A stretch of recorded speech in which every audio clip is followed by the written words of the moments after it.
Ჭებო, თქვენ იცით, ისე ნუ მოიქცევით, რომ მთელი ცხოვრება ლობიანის და ლორის გარეშე დარჩეთ. თქვენ ცოტა ხნის წინ ვისთან იყავით სტუმრად? აჰა. ეს კიდევ ერთი გამხილება. ხო და ისი რა არის, როგორც მე დაგხვდით.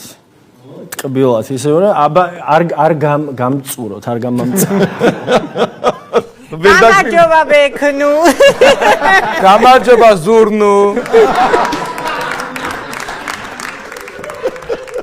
ბექუნამ მსახიობ ზურა ქაფიანიძის შვილია. მე ჩავთქვი რატო ვყავს სტუმრად თქო. ბიჭო, ეს იმ დიდი ქაფიანიძის შვილია? ხო, მაგრამ ეს მთლად ქაფიანიძე ვერ აჯერ. ახლა იწყებს აკაფებას.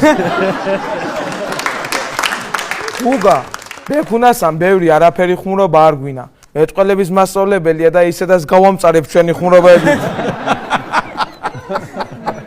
არ გინდა რომ ბექნურ ქაფიანიძე მეტყველება ჩვენს გვასწავლოს? არა, მე შეიძლება სამსახური დავკარგოთ. გუგა, ბექნუს წაკითხული ლექსი გააქვს მოსმენილი? არა, მეშინი არ შემიყვარდეს.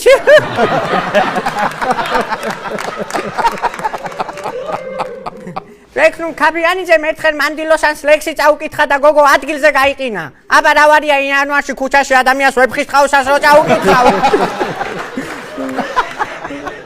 ბექნუ ზღვაზე მაშველად მუშაობდა და გამოუაგდეს. რატო?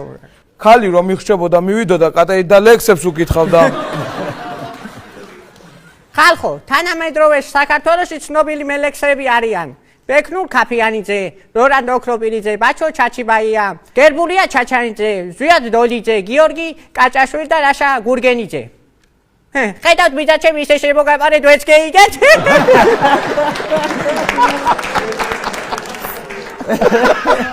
ბექნურ ქაფიანიძეს როლებზე მეტად ცეცხლებს უმტკიცებენ. ბრედ პიტს ფანები აწუხებენ, ჯონ ტრანოლტას კინო სტუდიები, ხოლო ბექა ქაფიანიძეს ბანკები. ბექნუ ქაფიანიძეს პროდიუსერში არ გაუმართლა, თორე ოსკარის დაჯილდოებაზე ვიზე ნაკლებად ეიძინებდა. ბექნურ ქაფიანიძე რორში ისე მაგრა ჩედის, რომ იქიდან მხოლოდ მეგობრებს გამოყავთ. ბექნუ ქაფიანიძის პირველი წარმატება ის იყო, რამაც ხვიკვაძემ სიგარეტზე რომ გააგზავნა.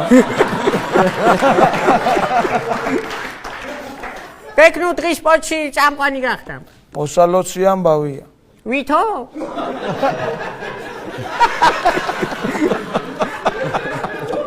ბექნუ რომელიმე ჩვენი ხუმრობა თუ არ მოგეწონა? არ გიიჭინოს, ხო იცი? დიდებურ ადამიანებს გვიან აფასებენ. ბეკა თუ რამე გეჭინა ზურას უთხარი, ზურა ჩვენ გვეტყვის, მე ჩვენ ლექს დავჭერთ, მე შენ წაიკითხავ ემოციით, მაგრამ პრინციპში გაწყობს ჩვენი დაწერილი ლექსის წაკითხვა. დიდი მადლობა ბიჭებო.